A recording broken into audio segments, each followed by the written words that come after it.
Muito bem, alguns comentários aqui no Baú do Trader. Para vocês que já acompanham aqui o canal, não deixe de colocar o joinha que ajuda muito o canal. Se você está chegando agora, eu sou o Paulo Bittencourt, se inscreva aqui no canal para ouvir aquelas coisas, né? Não vai ouvir aquelas bravatas, né? Daquele pessoal que aparece sempre naquelas entrevistas assim, né? No mercado, aquele pessoal, sempre, né? Vocês sabem que eu penso a respeito, né? Então, vejam só, gráfico diário do Ibovespa, para começar aqui, é nítido uma perda de força, é nítido, o gráfico mostra isso. Há uma certa reversão, não sabemos ainda qual é a magnitude dessa reversão. Ele está no topo ali daquele movimento, daquele rally. É natural um arrefecimento. Eu já havia comentado que o Ibovespa caminharia de uma maneira mais lateral, não daria para ter aquela valorização agosto, setembro, né? Julho e agosto. Então, entramos em setembro numa certa acomodação. Só que vem números muito ruins pela frente, no fiscal, né? Talvez no aumento de juros da Selic. Então, o cenário não é fácil. Quer dizer, quem aproveitou o rally, aproveitou. Quem aproveitou, aproveitou. Então, as coisas são sempre muito efêmeras, né? Troquei agora para o outro gráfico que é muito importante. Porque hoje a queda no Ibovespa até foi suave. Vejam a queda na Vale, na Petro, mas até que ela foi suave em função da divulgação dos números do PIB do segundo trimestre.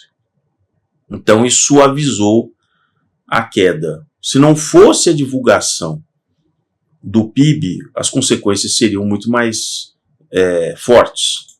Porque vejam, o SP500 ele caiu ali 2%, o Nasdaq mais de 3%. Então, os relatórios, os resultados de empresas americanas, começando pelas de tecnologia, estão muito ruins. E vejam, isso porque o Federal Reserve vai reduzir provavelmente em 25 bases, agora dentro de 2 semanas, e o mercado reage dessa maneira. Então não é voltando aqui, não é simplesmente a redução dos juros que vai fazer com que todo aquele pessoal que vai dizer, não, porque agora está tudo bem. Eles são binários, né? Dado que o Fed reduziu o juro, então agora a Bolsa você tem que investir mais. Não, ela já antecipou tudo que tinha. Agora quando vier a queda o Fed reduzir em 25 bases, o mercado vai olhar o quê? O resultado, meu filho, o resultado líquido do lucro ou não das empresas e tal. Para com esse negócio do Fed, que não sei o quê, só gera matéria jornalística, né? E no Brasil é pior ainda, porque o orçamento previsto para 2025 é totalmente uma peça de ficção, que eu já coloquei para você, é totalmente uma peça de ficção, né? E a questão fiscal já está comendo pelas beiradas. Então, nos últimos 4 meses, agora, de 2024, não é o PIB. Ah, não, porque o PIB foi muito bom. Não, o PIB, meu filho, passa o quê? O que o PIB influenciou a sua vida? Você já se perguntou se o PIB for de 3% esse ano? Então você tem que se perguntar, o que o PIB de 3% influenciou positivamente na sua vida? É uma coisa que é ligado à exportação de petróleo, minério, outras commodities agrícolas. Então isso afetou o quê? A menos que você seja lá um grande produtor rural lá no centro-oeste, você vai estar feliz da vida. Mas fora isso, não é o que acontece.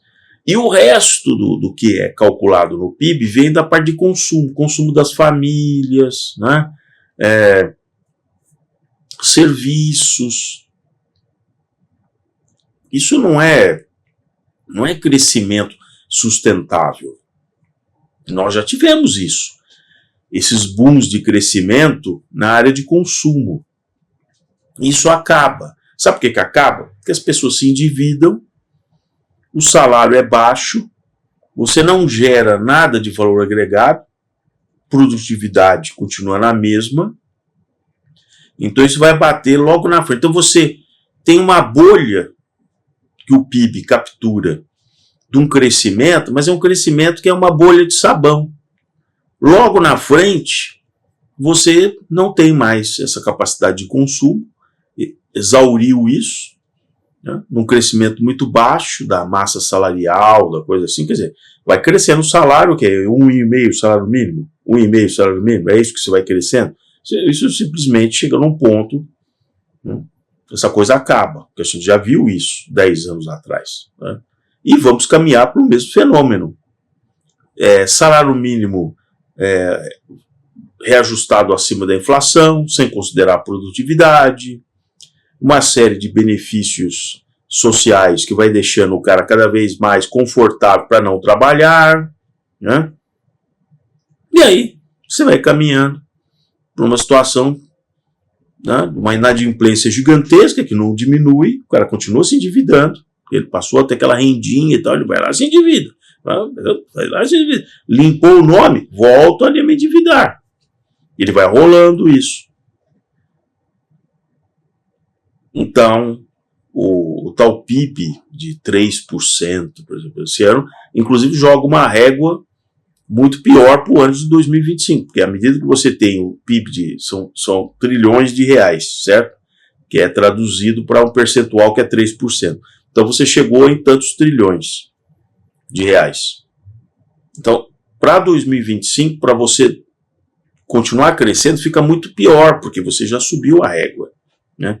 Se não for um crescimento sustentável. Sustentável que eu digo, por exemplo, o incremento dos empregos na indústria, o valor agregado maior, e não commodities, né? Se tiver uma quebra de safra, você vender menos safra 2024 para 2025, né?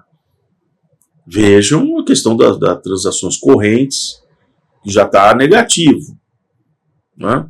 Então, o cenário internacional também não está tão favorável.